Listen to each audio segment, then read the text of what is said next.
This is a GCSE lesson on the uses of electromagnets. Let's start with our key terms. We have magnetic field, electromagnet, circuit breaker, relay switch, and electric bell.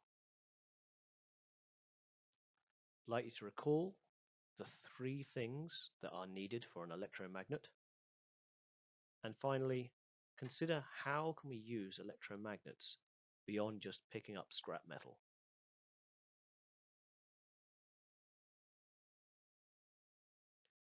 Let's look at a glossary of our key terms. We have magnetic field, which is the region around a bar magnet in which magnets or magnetic materials experience a force.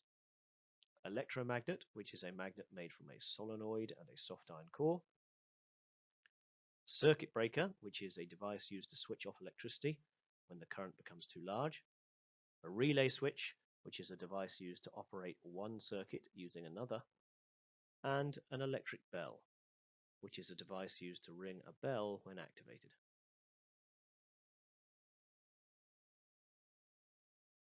Now, electromagnets are in a wide range of devices, from hard drives, mobile phones and speakers through to cars and trains. Now, it's important we understand how they can be used in circuits because their variety of operation is far greater than just being able to pick up things. Here we have a circuit breaker. Now let's remind ourselves first what an electromagnet requires. First of all, we need a coil of wire. Secondly, we need a soft iron core. And thirdly, we need a current. Now, when an electric current passes through the electromagnet, it becomes magnetic. It creates a magnetic field.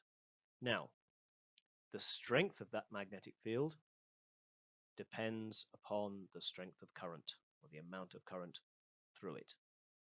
That means when we have a very, very large current, we're going to have a strong magnetic field. So we can arrange a circuit in such a way that if the current becomes too large, by placing an electromagnet above a switch, we can cause that switch to open.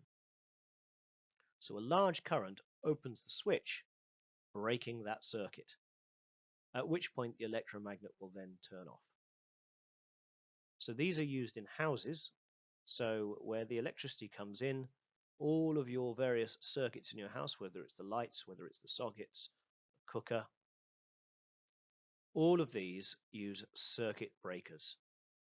And all of them have this small electromagnet inside, so that if there's a sudden power surge, rather than breaking all of your lights, it causes the electromagnet to get a strong enough field that it turns off the current by lifting that switch open.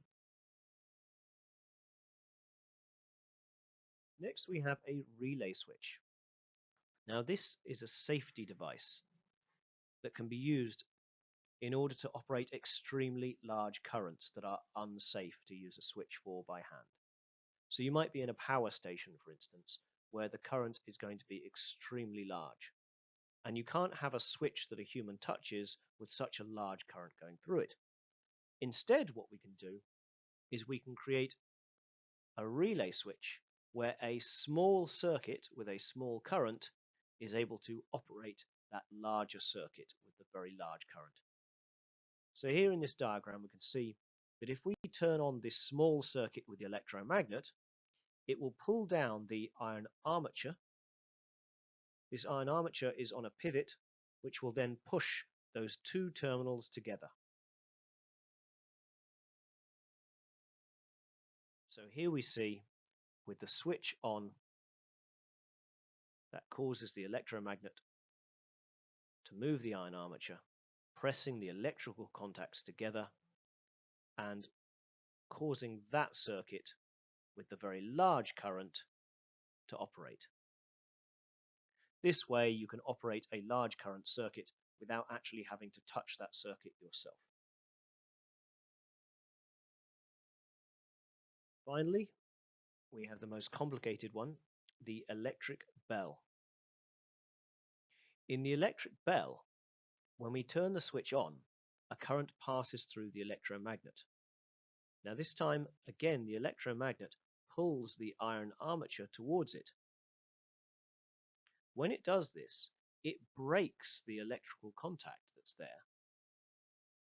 And this then causes the striker to move forwards and hit the bell. So the electromagnet, by pulling the iron armature, pulls the striker towards the bell just the once. However, the fact that the electrical contact is now broken, this causes the current in that circuit to stop. And when the current stops, the electromagnet turns off, which means there is now no longer a magnetic field, which means the iron armature can return to its original position, and therefore the striker will move away from the bell. Once it's moved away from the bell, it'll then be touching the electrical contact again, and the circuit will be working again, which then means the electromagnet will pull the striker towards the bell. And this process repeats over and over. Every time the contact is broken, the striker returns to its original position. That causes the contact not to be broken anymore, so completes the circuit. And so a current passes through the electromagnet. The electromagnet then produces a magnetic field, and that pulls the iron armature towards the electromagnet. Here are the key points from today's lesson. If you need to pause the video to write these down, please do so.